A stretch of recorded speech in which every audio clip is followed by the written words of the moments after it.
Hello friends, मैं PN sir आप सभी का easy maths with PN sir इस यूट्यूब चैनल पे स्वागत करता हूँ। अगर आप इस चैनल पे नए हो तो प्लीज़ इस चैनल को सब्सक्राइब कीजिए, और अगर आपने इस चैनल को सब्सक्राइब किया होगा तो आपने हमारी जो यूट्यूब फैमिली है easy maths with PN sir, इस फैमिली को स्ट्रॉन्ग बनाने के लिए जो आपने महत्वपूर्ण योगदान दिया है उसके लिए मैं आपका बहुत आभारी हूँ। देखिए स्टूडेंट्स, आपके जितने भी फ्रेंड्स पूरे महाराष्ट्र में क्लास 9, 10, 11, 12 इनमें से किसी भी क्लास में अगर पढ़ते होंगे तो प्लीज़ उन सभी स्टूडेंट्स को मैथमेटिक्स के लिए इस चैनल को सब्सक्राइब करने के लिए आवश्यक है। आप भी वीडियो देखे के बाद कमेंट्स करना ना भूलें, वीडियो को लाइक और शेयर कीजिए। ठीक है, दिन ब दिन हमारी यूट्यूब फैमिली बढ़ती जा रही है, बहुत अच्छी बात है। आप सभी लोगों का कोऑपरेशन इसके लिए बहुत महत्वपूर्ण है। आप सभी लोग जो मुझे सहयोग दे रहे हैं इस फैमिली को, इसके लिए फिर से मैं आपका शुक्रगुजार हूँ। चलिए आज हम वेक्टर चैप्टर में एक्सरसाइज 5.4 स्टार्ट करने जा रहे हैं। वेक्टर चैप्टर में हमने एक्सरसाइज 5.1, 5.2 और 5.3 इन 3 एक्सरसाइज को बहुत अच्छी तरह से प्रिपेयर किया है। और इस वेक्टर चैप्टर के पहले जो 4 चैप्टर है, mathematical logic, matrices, trigonometric functions और पेयर ऑफ स्ट्रेट लाइंस, इन चैप्टर को भी हमने बहुत अच्छी तरह से प्रिपेयर किया है। ठीक है, मेरी आपसे रिक्वेस्ट रहेगी, अगर आपने उन वीडियो लेक्चर को नहीं देखा होगा तो इसी वीडियो के डिस्क्रिप्शन में पहले 4 चैप्टर और वेक्टर्स में एक्सरसाइज 5.1, 5.2 और 5.3 इन सभी वीडियो लेक्चर का लिंक मैंने इसी वीडियो के डिस्क्रिप्शन में दे रखा है, आप उसे ज़रूर देखिए। ठीक है, आज एक्सरसाइज 5.4 में हमें क्रॉस प्रोडक्ट देखने जा रहा है। देखिए, हमने 5.3 में डॉट प्रोडक्ट देखा था। डॉट प्रोडक्ट हम किस प्रकार से लेते हैं ये भी हमने वहाँ पे देखा था। ठीक है ना, तो आज यहाँ पे एक्सरसाइज 5.4 में हमें क्रॉस प्रोडक्ट देखने जा रहा है। ये कंसेप्ट आपके लिए नया है। ठीक है, ध्यान दीजिए। क्वेश्चन नंबर 1 हमें क्या दिया है, if a bar equals to 2i cap plus 3j cap minus k cap, b bar equals to i cap minus 4j cap plus 2k cap. इस प्रकार से वेक्टर ए बार और वेक्टर बी बार हमें दिया है और क्या पूछा गया है, a bar plus b bar cross a bar minus b bar. ठीक है ना, ए बार प्लस बी बार का क्रॉस किसके साथ, ए बार माइनस बी बार के साथ। देखिए पहले हम ए बार प्लस बी बार फाइंड करेंगे। ए बार प्लस बी बार, या तो आप वैल्यू सब्स्टिट्यूट कर सकते हो या फिर डायरेक्टली इन दोनों का आप एडिशन भी ले सकते हो। 2i cap plus i cap 3i cap बनेगा, 3j cap minus 4j cap minus j cap रहेगा, minus k cap plus 2k cap plus k cap रहेगा। ये मिला है हमें a bar plus b bar. Similarly हम फाइंड कर सकते हैं ए बार माइनस बी बार। देखिए क्या रहेगा, 2i cap minus i cap, it will B i cap, 3j cap minus of minus 4j cap, 3j cap plus 4j cap, ये रहेगा 7j cap, minus k cap minus 2k cap, ये रहेगा minus 3k cap. ठीक है, तो इस प्रकार से हमें ए बार प्लस बी बार और ए बार माइनस बी बार मिला है। अब हम फाइंड करते हैं a bar plus b bar cross a bar minus b bar. ठीक है, अब ये क्रॉस हमें किस प्रकार से लेना है, ध्यान दीजिए।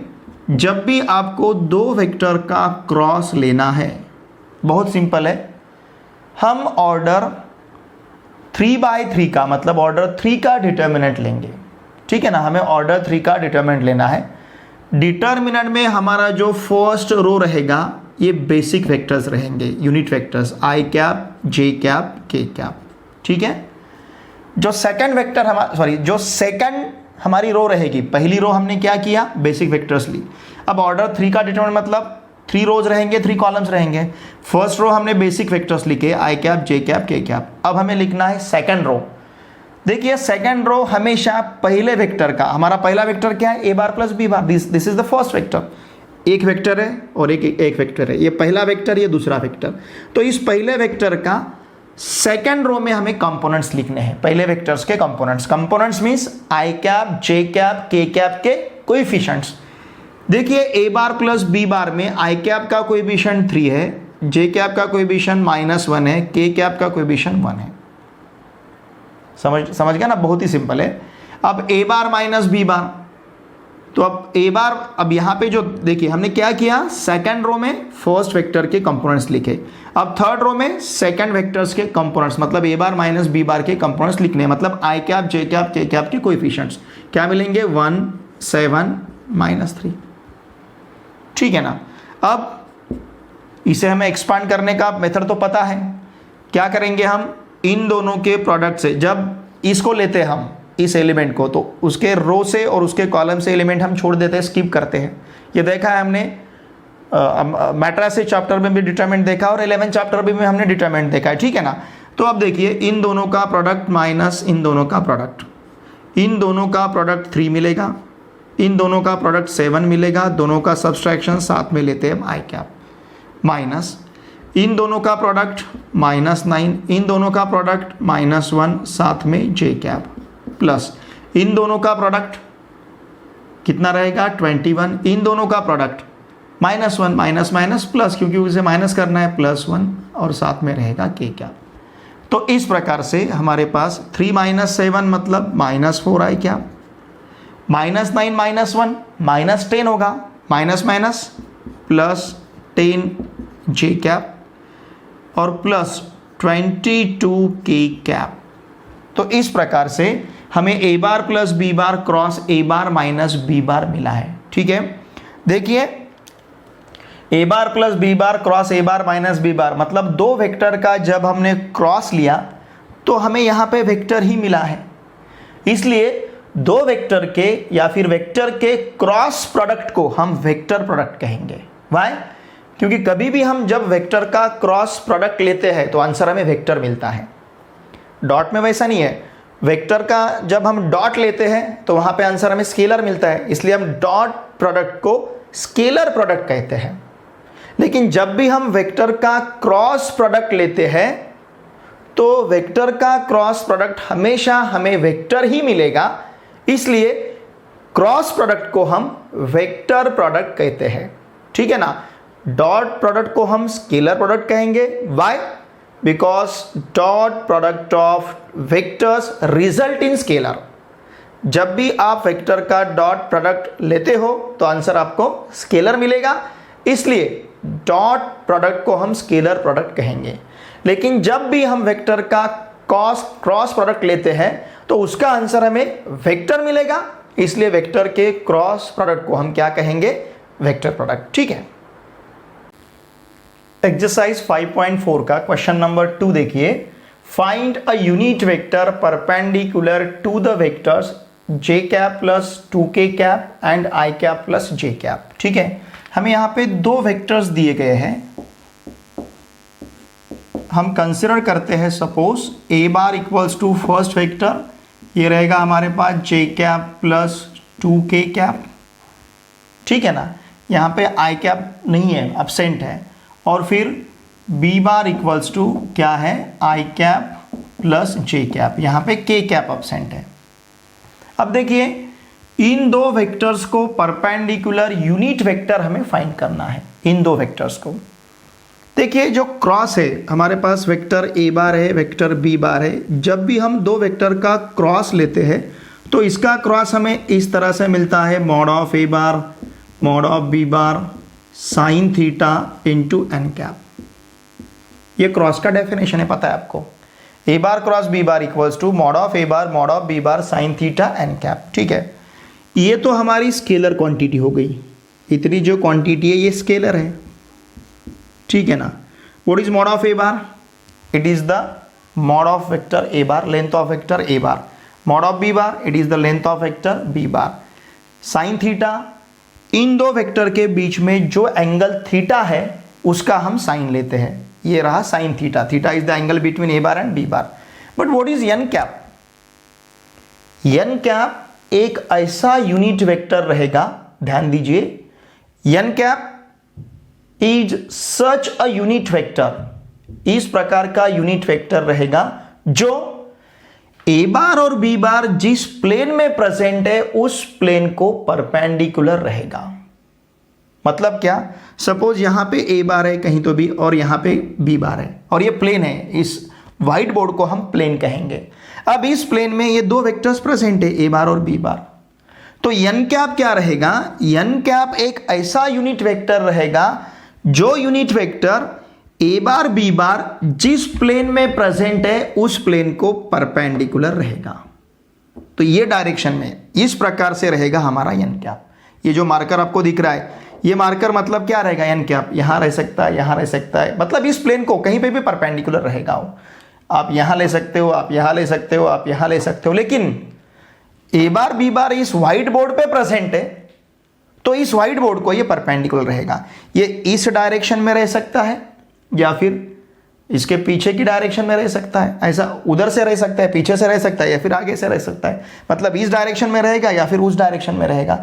लेकिन n कैप ऐसा यूनिट वेक्टर है वो ए बार और बी बार के प्लेन को परपेंडिकुलर है। मतलब क्या, मतलब ये राइट हैंड साइड जो आपको दिख रहा है, ये पूरा राइट हैंड साइड RHS, ये पूरा राइट हैंड साइड क्या है, क्योंकि ये स्केलर है, ये वेक्टर है, स्केलर इंटू वेक्टर, वेक्टर ही मिलेगा। तो ये राइट हैंड साइड ऐसा वेक्टर है जो vector right hand side complete बोल रहा हूं मैं, ऐसा वेक्टर, अब मैं यूनिट नहीं कह रहा हूं क्योंकि ये कंप्लीट लिया मैंने, ये पूरा राइट हैंड साइड, पूरा राइट हैंड साइड ऐसा वेक्टर रहेगा जो वेक्टर ए बार और बी बार के प्लेन को परपेंडिकुलर रहेगा। समझ रहे ना आप? Right hand side is such a vector which is perpendicular to the plane of a bar and b bar। मतलब जब भी हम दो वेक्टर का क्रॉस लेते हैं तो हमें ऐसा वेक्टर मिलता है जो वेक्टर ए बार बी बार के प्लेन को परपेंडिकुलर है। बस मुझे आपको यही बताना था और यही आपको याद रखना है। ए बार क्रॉस बी बार, जब भी जो भी आंसर आएगा ए बार क्रॉस बी बार का आंसर मतलब ऐसा वेक्टर रहेगा जो वेक्टर ए बार और बी बार के प्लेन को परपेंडिकुलर रहेगा।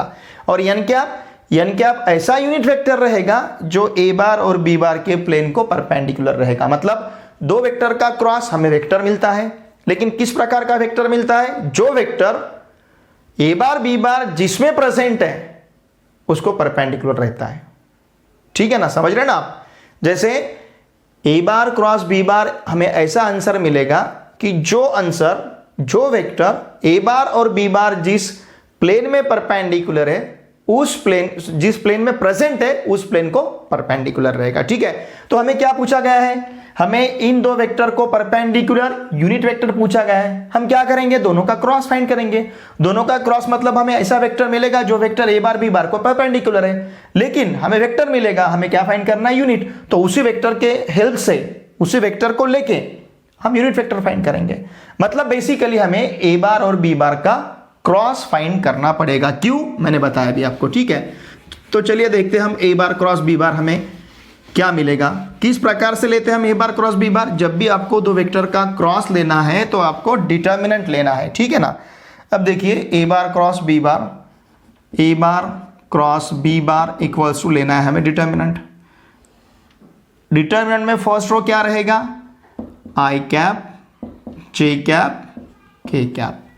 सेकंड रो क्या रहेगा, फर्स्ट वेक्टर के कंपोनेंट्स। फर्स्ट वेक्टर क्या है हमारे पास, जे कैप प्लस 2 के कैप। यहां पे आई कैप कंपोनेंट्स मतलब आई cap j cap k cap के कोएफिशिएंट्स। यहां पे आई कैप प्रेजेंट नहीं है तो उसका कोएफिशिएंट हम 0 लेते हैं। क्यों, क्योंकि आई कैप नहीं है। 0 आई कैप लिख सकते हैं उसे हम। जे कैप का कोएफिशिएंट 1 और के कैप का कोएफिशिएंट 2। यहां पे बी बार में आई कैप का कोएफिशिएंट 1, जे कैप का कोएफिशिएंट 1 और के कैप नहीं है तो उसका कोएफिशिएंट 0। तो इस प्रकार से हम दो वेक्टर का क्रॉस यहां पे फाइंड करने जा रहे हैं। A bar cross b bar equals to क्या मिलेगा, फिर इन दोनों का प्रोडक्ट माइनस इन दोनों का प्रोडक्ट, साथ में आई कैप, इन दोनों का प्रोडक्ट 0, इन दोनों का प्रोडक्ट 2, इसे माइनस करना है, साथ में है आई कैप। अब इन दोनों का प्रोडक्ट, ये यहाँ पे तो माइनस साइन लेना है, इन दोनों का प्रोडक्ट 0, इन दोनों का प्रोडक्ट 2, 0 माइनस 2, साथ में जे कैप, प्लस इन दोनों का प्रोडक्ट 0, इन दोनों का प्रोडक्ट 1 और साथ में के कैप। ठीक है ना। तो फिर हमें ए बार क्रॉस बी बार क्या मिलेगा, देखिए 0 minus 2 minus 2 i cap minus minus plus 2 j cap. Q minus, ये 0 माइनस 2 माइनस 2 होगा, माइनस माइनस प्लस 2, और ये 0 minus 1 minus 1 plus into minus minus minus k cap. तो इस प्रकार से हमें ए बार क्रॉस बी बार क्या मिला है, minus 2 i cap plus 2 j cap minus k cap. अब हमें क्या फाइंड करना है, सपोज इसको हमने सी बार कंसिडर किया। Let c bar equals to a bar cross b bar equals to -2i cap plus 2j cap minus k cap. Suppose हमने इसे इस प्रकार से कंसिडर किया है, ठीक है ना। अब देखिए, हम अगर mod of c bar find करते हैं, मतलब अंडर रूट में क्या मिलेगा, आई कैप के कोएफिशिएंट का स्क्वायर मतलब 4, जे कैप के कोएफिशिएंट का स्क्वायर मतलब 4, -2 का स्क्वायर प्लस 4 प्लस 2 का स्क्वायर प्लस 4, के कैप का कोएफिशिएंट -1 उसका स्क्वायर प्लस 1। इस प्रकार से हम मॉड फाइंड करते हैं, मतलब √9 मिलेगा। √9 का आंसर 3 मिलेगा। तो मॉड ऑफ सी बार हमें क्या मिला है, 3 मिला है। अब हमें क्या करना है, a unit vector, therefore a unit vector perpendicular to a bar and b bar equals to, ये वेक्टर क्या रहेगा, ये रहेगा हमारे पास सी बार, या फिर इसे हम सी कैप कहेंगे, और सी कैप हमारे पास क्या रहता है, सी bar upon mod of c बार, ये पता है हमें, ठीक है ना। एक ऐसा यूनिट वेक्टर जो ए बार बी बार को परपेंडिकुलर, एक्चुअली वो सी बार है लेकिन यूनिट चाहिए, तो हमने क्या किया, c cap equals to c bar upon mod of c bar लिया है, ठीक है। अब सी बार हमारे पास है -2i cap plus 2j cap minus k cap, और मॉड ऑफ सी बार है हमारे पास 3, तो इसे हम लिख पाएंगे 1/3 inside the bracket -2i cap plus 2j cap minus k cap. तो इस प्रकार से सी कैप हमें ऐसा यूनिट वेक्टर मिला है जो unit vector j cap plus 2k cap इस वेक्टर को और i cap plus j cap इस वेक्टर को परपेंडिकुलर है। क्वेश्चन नंबर 3 में हमें ए बार डॉट बी बार दिया है, ए बार क्रॉस बी बार दिया है, और ए बार बी बार के बीच का एंगल पूछा गया है। मतलब दोनों वेक्टर का डॉट पता है, दोनों वेक्टर का क्रॉस पता है, और दोनों वेक्टर के बीच का हमें एंगल फाइंड करना है, ठीक है। देखिए क्या दिया है यहाँ पे, a bar dot b bar equals to √3, a bar dot b bar equals to √3, लेकिन ए बार डॉट बी बार का डेफिनेशन हमारे पास क्या है, a bar dot b bar equals to mod of a bar mod of b bar cos theta, ठीक है। Therefore हम क्या कहेंगे, mod of a bar mod of b bar cos theta equals to √3, और इसे कहेंगे हम फर्स्ट। उसी तरह से अब हम ए बार क्रॉस बी बार कंसिडर करते हैं। हमारे पास ए बार क्रॉस बी बार का वैल्यू क्या है, 2i cap plus j cap plus 2k cap. Suppose इसका हमने मॉड फाइंड किया, mod of a bar cross b bar, तो mod of a bar cross b bar हमारे पास क्या रहेगा, इसका मॉड मतलब ये वेक्टर का मॉड लेना है, और इस वेक्टर का मॉड लेना है, इसका मॉड लेना है हमें 2i कैप, ठीक है ना। अब इसका मॉड लेना है, मतलब क्या करना है, स्क्वायर रूट में 2 का स्क्वायर 4, और j का कोएफिशिएंट 1 है उसका स्क्वायर 1, k कैप का कोएफिशिएंट 2 है उसका स्क्वायर 4, तो ये मिलेगा हमें √9। √9 मतलब, चाहे तो यहाँ लिखता हूँ, √9 मतलब कितना है, 3, ठीक है। हमें mod of a bar cross b bar का वैल्यू क्या मिला है, 3 मिला है। वैसे अगर हम डेफिनेशन देखते हैं a bar cross b bar का, तो a bar cross b bar का हमारे पास डेफिनेशन है, a bar cross b bar equals to क्या है, mod of a bar mod of b bar sine theta into n cap, ठीक है ना। ए बार क्रॉस बी बार का डेफिनेशन अगर हम यहाँ पे मॉड लेते हैं, तो mod of a bar cross b bar equals to क्या मिलेगा हमें, देखिए mod of this complete term, mod of a bar, फिर इसके बाद मॉड ऑफ बी बार, फिर उसके बाद साइन थीटा, फिर एन कैप, ठीक है ना। तो इसका मतलब mod of a bar cross b bar equals to क्या क्या रहेगा, मॉड ऑफ ए बार का मॉड ऑफ ए बार ही रहेगा, मॉड ऑफ बी बार का मॉड ऑफ बी बार ही रहेगा, साइन थीटा का मॉड साइन थीटा रहेगा, और मॉड ऑफ एन कैप 1 रहेगा। मतलब mod of a bar cross b bar equals to क्या मिलेगा हमें, mod of a bar mod of b bar sine theta, और लेकिन mod of a bar cross b bar का वैल्यू कितना है, 3 है, ठीक है ना, जस्ट हमने फाइंड किया। बट क्या mod of a bar cross b bar का वैल्यू 3 है। देयरफॉर हम क्या कहेंगे, mod of a bar mod of b bar sine theta equals to 3, चाहे तो इसे हम कह सकते हैं सेकंड। देखिए mod of a bar cross b bar हमने इस तरह से फाइंड किया है, लेकिन mod of a bar cross b bar पहले हमने फाइंड किया था 3 है, तो दिस वैल्यू इक्वल्स टू 3, इसे हमने सेकंड कहा। फर्स्ट में हमारे पास mod of a bar mod of b bar cos theta equals to √3 है, सेकंड में हमारे पास mod of a bar mod of b bar sine theta equals to 3 है। ठीक है, हम क्या करेंगे, देखिए equation first upon equation second लेते हैं, या फिर equation second upon equation first, चाहे तो आप फर्स्ट अपॉन सेकंड ले सकते हो या फिर सेकंड अपॉन फर्स्ट। सपोज हमने सेकंड अपॉन फर्स्ट लिया, क्या सेकंड हमारे पास mod of a bar mod of b bar sine theta, ये सेकंड का LHS अपॉन फर्स्ट का LHS mod of a bar mod of b bar cos theta equals to second का RHS 3, ठीक है ना, और फर्स्ट का RHS √3।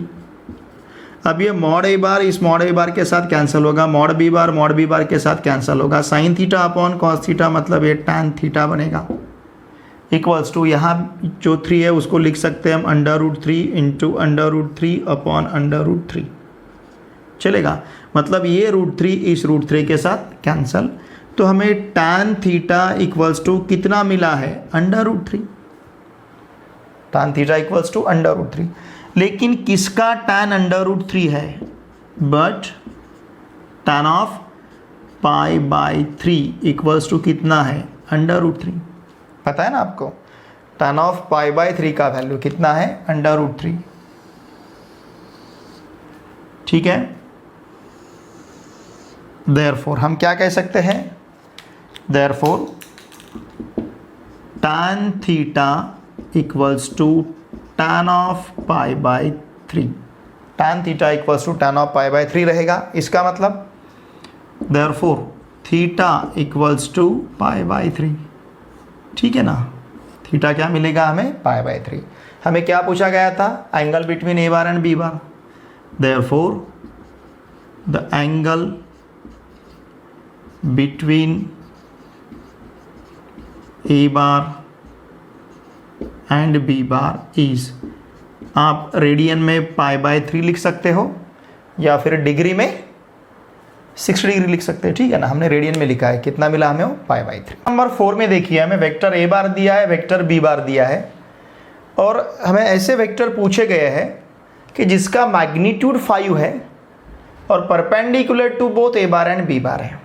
इससे पहले भी हमने इसी टाइप का प्रॉब्लम सॉल्व किया है, वहाँ पे हमें यूनिट वेक्टर पूछा गया था, यहाँ पे हमें मैग्नीट्यूड 5 का वेक्टर पूछा गया है जो ए बार बी बार को परपेंडिकुलर। हमें पता है ए बार और बी बार के प्लेन को परपेंडिकुलर जो वेक्टर रहता है वो रहता है a bar cross b bar, तो हम क्या करेंगे, ए बार क्रॉस बी बार फाइंड करेंगे, ठीक है ना। देखिए हमें ए बार क्रॉस बी बार यहाँ पे फाइंड करना है, तो a bar cross b bar equals to determinant रहेगा जिसका first row i cap j cap k cap रहेगा, सेकंड रो 2 1 -3 रहेगा, थर्ड रो 1 -2 1 रहेगा, ठीक है। अब इसे हमें एक्सपांड करना है, इन दोनों के प्रोडक्ट से इन दोनों का प्रोडक्ट माइनस करना है, ये 1 - 6 i कैप मिलेगा, ठीक है ना, 1 × 1 1 -2 × -3 +6, तो यहाँ पे ये -6, क्योंकि इन दोनों के प्रोडक्ट से इन दोनों का प्रोडक्ट हमें माइनस करना है। सिमिलरली इन दोनों का प्रोडक्ट 2, इन दोनों का प्रोडक्ट +3, साथ में j कैप, प्लस इन दोनों का प्रोडक्ट -4, इन दोनों का प्रोडक्ट 1 -4 -1, साथ में है k कैप, ठीक है। अब देखिए क्या मिला हमें, -5i cap -5j cap -5k cap, ठीक है ना। तो ये ए बार क्रॉस बी बार मिला है हमें, ठीक है। हमने सपोज कंसिडर किया let n bar equals to a bar cross b bar equals to -5i cap minus 5j cap minus 5k cap. Suppose हमने इस प्रकार से इसे कंसिडर किया है, तो मॉड ऑफ n बार हमें क्या मिलेगा, अंडर रूट -5 का स्क्वायर 25, ये -5 का स्क्वायर 25, यहाँ के -5 का स्क्वायर 25, तो अंडर रूट 75 मिला है। मतलब mod of n bar equals to under root 25 into 3 मिलेगा। तो mod of n bar equals to यहाँ मिलेगा हमें 5 स्क्वायर रूट 3। ठीक है ना, n बार है, मॉड ऑफ n बार है। अब हमें क्या कंसिडर करना है, देखिए अ unit vector, sorry a vector not unit, a vector of magnitude 5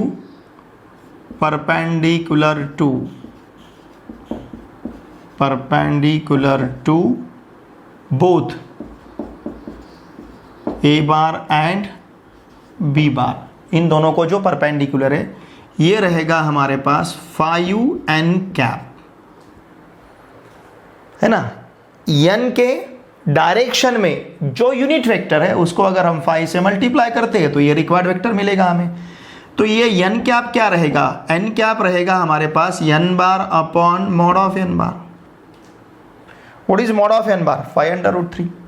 तो ये मिलेगा 5 into 1 upon 5 under root 3 inside the bracket. n bar का वैल्यू कितना है, -5i cap minus 5j cap minus 5k cap. ये 5 इस 5 के साथ कैंसिल, आप यहाँ से -5 बाहर ले सकते हो। अगर -5 बाहर लिया तो -5 upon under root 3 inside the bracket i cap plus j cap plus k cap. तो ये रहेगा हमारा ऐसा वेक्टर जिसका मैग्नीट्यूड 5 रहेगा लेकिन परपेंडिकुलर रहेगा both a bar and b bar. Question number 5 में हमें u बार डॉट v बार पूछा गया है। फर्स्ट सब क्वेश्चन में mod of u bar, mod of v bar और mod of u bar cross v बार दिया गया है। सेकंड सब क्वेश्चन में mod of u bar cross v बार पूछा गया है और mod of u bar, mod of v bar, u bar dot v बार दिया गया है। ठीक है, अब इन्हें देखिए, फर्स्ट और सेकंड प्रॉब्लम को सॉल्व करने के लिए हम इंपॉर्टेंट आइडेंटिटी यूज करने जा रहे हैं जिसे कहते हैं हम लैग्रेंजेस आइडेंटिटी।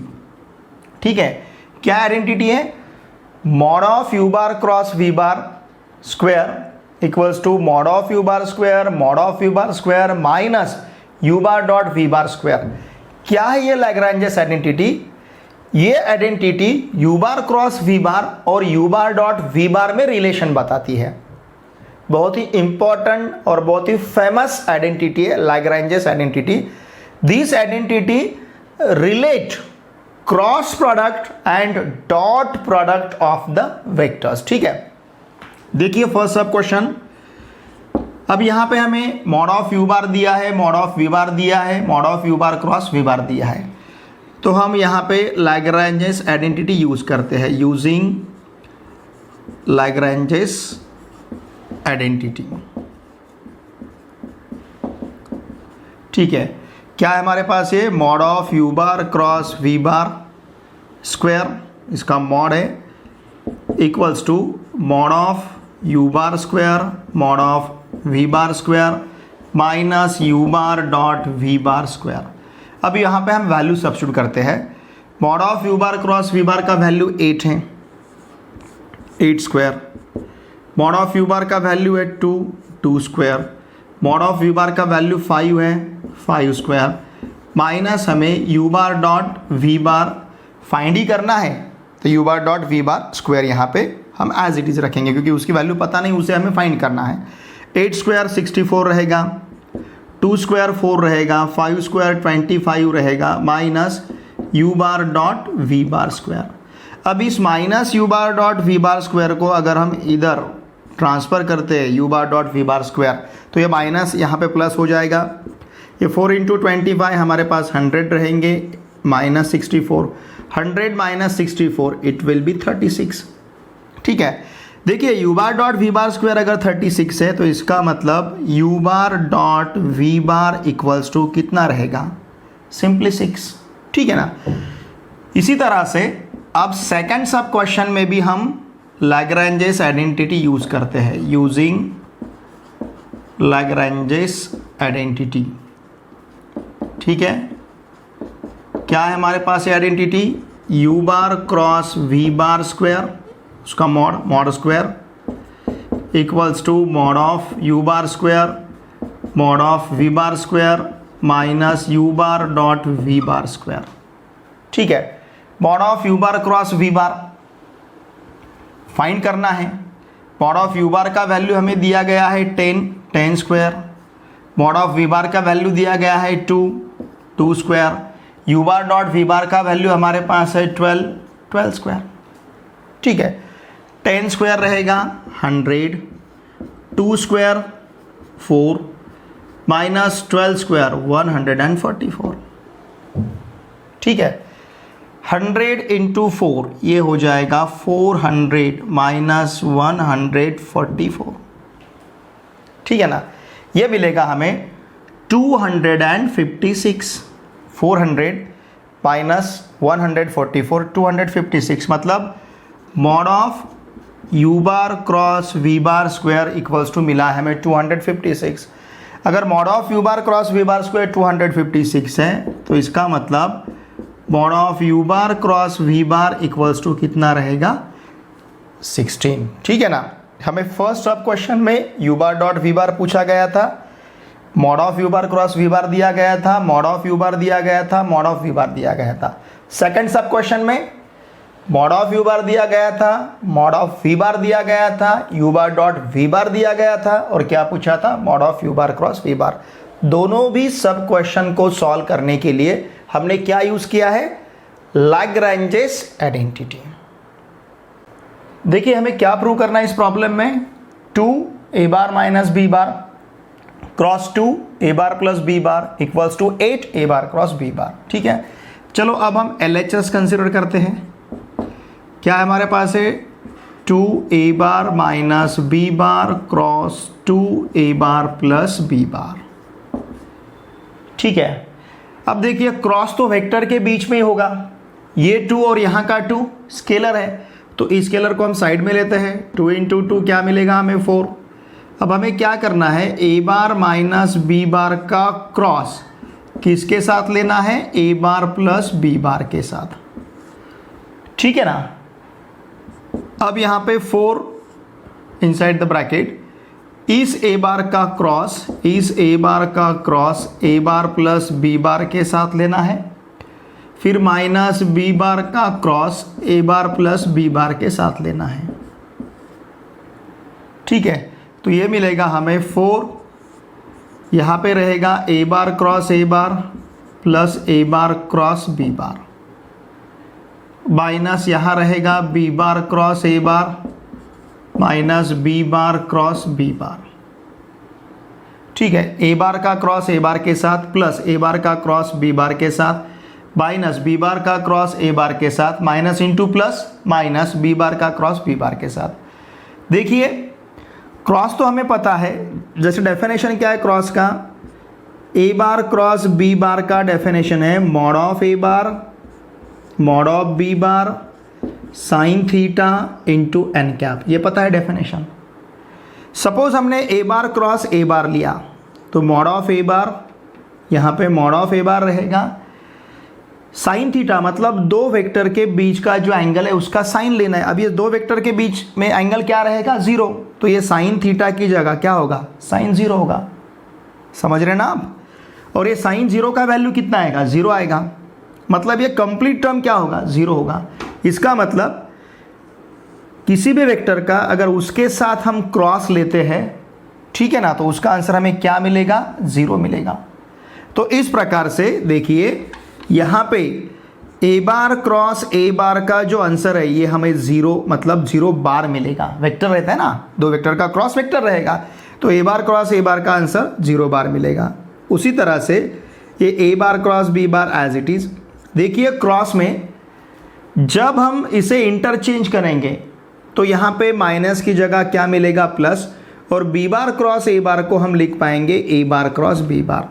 यहाँ पे हम जस्टिफाई कर सकते हैं सिंस क्या ए बार क्रॉस बी बार, या फिर ऐसा भी लिख सकते हैं a bar cross b bar equals to minus b bar cross a bar. ठीक है ना, because cross product is not commutative. जिस प्रकार से डॉट कॉम्यूटेटिव है उस प्रकार से क्रॉस कॉम्यूटेटिव नहीं है। और ये minus b bar cross b bar का आंसर हमें 0 बार मिलेगा। अब देखिए हमारे पास क्या है, ए बार क्रॉस बी बार, देखिए क्या रहेगा ब्रैकेट में, क्या है अब ए बार क्रॉस बी बार प्लस ए बार क्रॉस बी बार, तो ये मिलेगा 4 इंटू ए बार क्रॉस बी बार प्लस ए बार क्रॉस बी बार ट्वाइस ए बार क्रॉस बी बार। ठीक है ना, चाहे तो मैं इसे इस तरह से लिखता हूँ। क्या मिला फिर हमें, 4 इंटू 2 इंटू ए बार क्रॉस बी बार, 4 इंटू 2 8, ये मिलेगा 8 ए बार क्रॉस बी बार, और यही यहाँ का RHS है। यही हमें प्रूव करना था। ठीक है ना, क्या दिया था हमें, लेफ्ट हैंड साइड 2 ए bar minus b bar cross 2 ए बार प्लस बी बार LHS था। RHS हमें क्या प्रूव करना था, 8 ए बार क्रॉस बी बार। तो इस प्रकार से हमने LHS कंसिडर किया और हम RHS तक पहुँचे। ठीक है, तो एक्सरसाइज 5.4 में आज के लेक्चर में हमने प्रॉब्लम क्वेश्चन नंबर 1 से लेके क्वेश्चन नंबर 6 तक के प्रॉब्लम बहुत अच्छी तरह से हमने इस वीडियो लेक्चर में सीखे हैं। अब नेक्स्ट जो हमारा रिमेनिंग पार्ट है एक्सरसाइज 5.4 का, नेक्स्ट वीडियो लेक्चर में हम देखेंगे। देखिए स्टूडेंट्स, मैं फिर से आपको रिक्वेस्ट करता हूँ कि आपके जितने भी फ्रेंड्स पूरे महाराष्ट्र में क्लास 9, 10, 11, 12 इनमें से किसी भी क्लास में अगर पढ़ते होंगे तो प्लीज़ उन्हें मैथमेटिक्स के लिए इस चैनल को सब्सक्राइब करने के लिए आवश्यक है। Thanks for watching my video.